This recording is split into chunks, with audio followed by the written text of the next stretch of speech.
Welcome back, friends. Today, our journey to the Emerald City continues, but the path ahead is a dangerous one.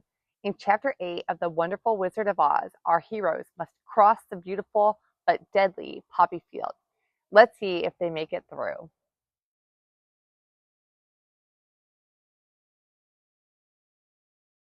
Chapter 8 The Deadly Poppy Field. Our little party of travelers awakened the next morning refreshed and full of hope, and Dorothy breakfasted like a princess off peaches and plums from the trees beside the river. Behind them was the dark forest they had passed safely through, although they had suffered many discouragements, but before them was a lovely, sunny country that seemed to beckon them on to the Emerald City. To be sure, the broad river now cut them off from this beautiful land, but the raft was nearly done, and after the Tin Man had cut a few more logs and fastened them together with wooden pins, they were ready to start. Dorothy sat down in the middle of the raft and held Toto in her arms. When the Cowardly Lion stepped upon the raft, it tipped badly, for he was big and heavy, but the Scarecrow and the Tin Man stood upon the other end to steady it, and they had long poles in their hands to push the raft through the water. They got along quite well at first, but when they reached the middle of the river, the swift current swept the raft downstream farther and farther away from the road of yellow brick, and the water grew so deep that the long poles would not touch the bottom.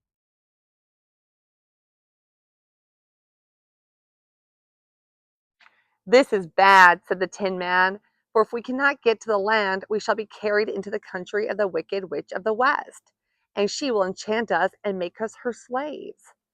"And then I should get no brains," said the Scarecrow. "And I should get no courage," said the Cowardly Lion. "And I should get no heart," said the Tin Man. "And I should never get back to Kansas," said Dorothy. "We must certainly get to the Emerald City if we can," the Scarecrow continued, and he pushed so hard on his long pole that it stuck fast in the mud at the bottom of the river.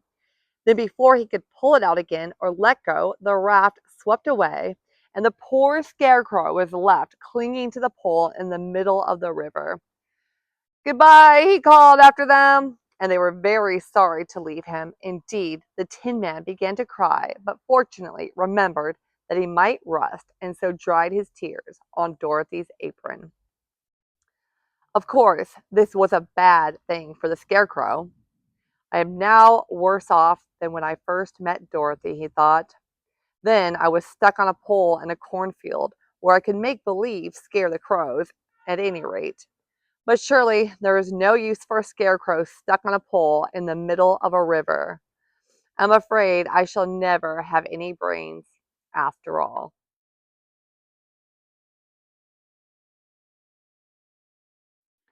Down the stream the raft floated, and the poor Scarecrow was left far behind. Then the Lion said, "Something must be done to save us. I think I can swim to the shore and pull the raft after me, if you will only hold fast to the tip of my tail." So he sprang into the water, and the Tin Man caught fast hold of his tail. Then the Lion began to swim with all his might toward the shore. It was hard work, although he was so big. But by and by they were drawn out of the current, and then Dorothy took Tin Man's long pole and helped push the raft to land. They were all tired out when they reached the shore at last and stepped off upon the pretty green grass. And they also knew that the stream had carried them a long way past the road of yellow brick that led to the Emerald City. "What shall we do now?" asked the Tin Man as the Lion lay down on the grass to let the sun dry him. "We must get back to the road in some way," said Dorothy. "The best plan will be to walk along the river bank until we come to the road again," remarked the Lion. So when they were rested, Dorothy picked up her basket and they started along the grassy bank to the road from which the river had carried them. It was a lovely country with plenty of flowers and fruit trees and sunshine to cheer them. And had they not felt so sorry for the poor Scarecrow, they could have been very happy. They walked along as fast as they could, Dorothy only stopping once to pick a beautiful flower. And after a time, the Tin Man cried out, "Look!"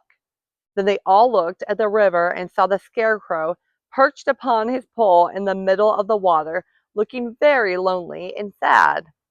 "What can we do to save him?" asked Dorothy.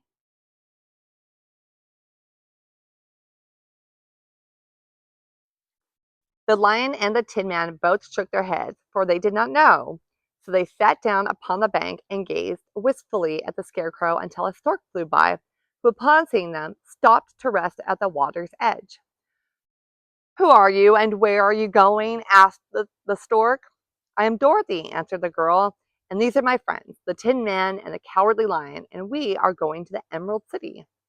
"This isn't the road," said the stork as she twisted her long neck and looked sharply at the queer party. "I know it," returned Dorothy, "but we have lost the scarecrow and are wondering how we shall get him again."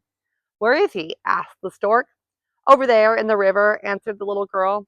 "If he wasn't so big and heavy, I would get him for you," remarked the stork. "Oh, he isn't heavy a bit," said Dorothy eagerly, "for he is stuffed with straw, and if you will bring him back to us, we shall thank you ever and ever so much." "Well, I'll try," said the stork, "but if I find he is too heavy to carry, I shall have to drop him in the river again." So the big bird flew into the air and over the water till she came to where the scarecrow was perched upon his pole.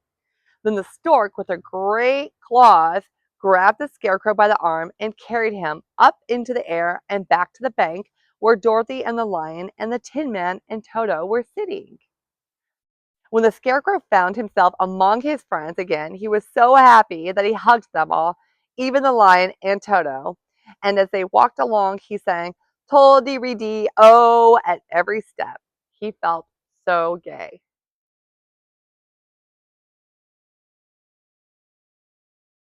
"I was afraid I should have to stay in the river forever," he said, "but the kind stork saved me, and if I ever get any brains, I shall find the stork again and do her some kindness in return." "That's all right," said the stork, who was flying along beside them. "I always like to help anyone in trouble, but I must go for now, for my babies are waiting in the nest for me. I hope you will find the Emerald City and that Oz will help you." "Thank you," replied Dorothy, and then the kind stork flew into the air and was soon out of sight. They walked along listening to the singing of the brightly colored birds and looking at the lovely flowers, which now became so thick that the ground was carpeted with them. There were big yellow and white and blue and purple blossoms, besides great clusters of scarlet poppies, which were so brilliant in color they almost dazzled Dorothy's eyes. "Aren't they beautiful?" the girl asked as she breathed in the spicy scent of the bright flowers. "I suppose so," answered the scarecrow. "When I have brains, I shall probably like them better." "If I only had a heart, I should love them," added the Tin Man. "I always did like flowers," said the lion. "They seem so helpless and frail, but there are none in the forest so bright as these." They now came upon more and more of the big scarlet poppies and fewer of the other flowers, and soon they found themselves in the midst of a great meadow of poppies. Now, it is well known that when there are many of these flowers together, their odor is so powerful that anyone who breathes it falls asleep. And if the sleeper is not carried away from the scent of the flowers, he sleeps on and on forever. But Dorothy did not know this, nor could she get away from the bright red flowers that were everywhere about. So presently her eyes grew heavy, and she felt she must sit down to rest and sleep. But the Tin Man would not let her do this.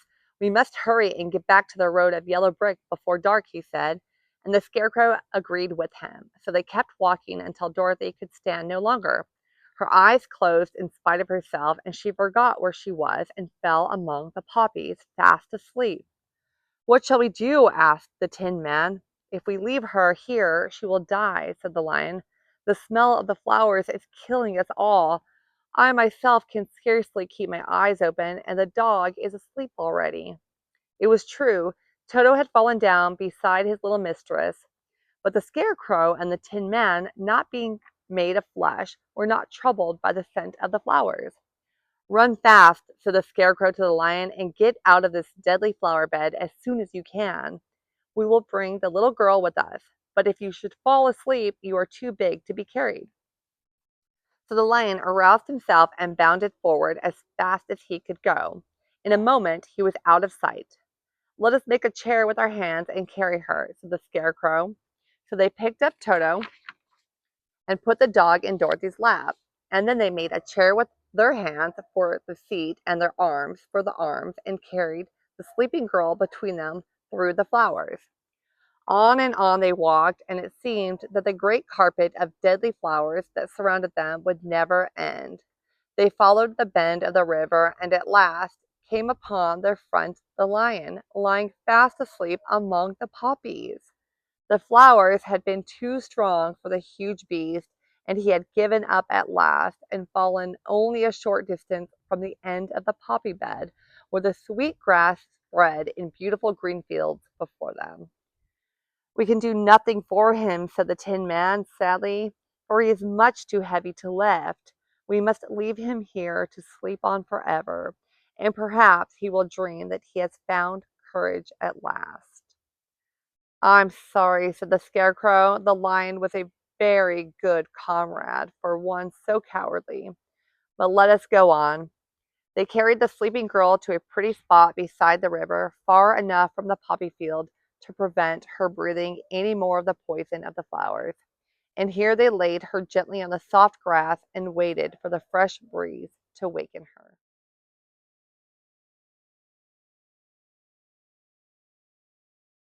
Dorothy, Toto, the Scarecrow, and the Tin Man are safe, but the lion is still trapped, fast asleep in the deadly poppy field.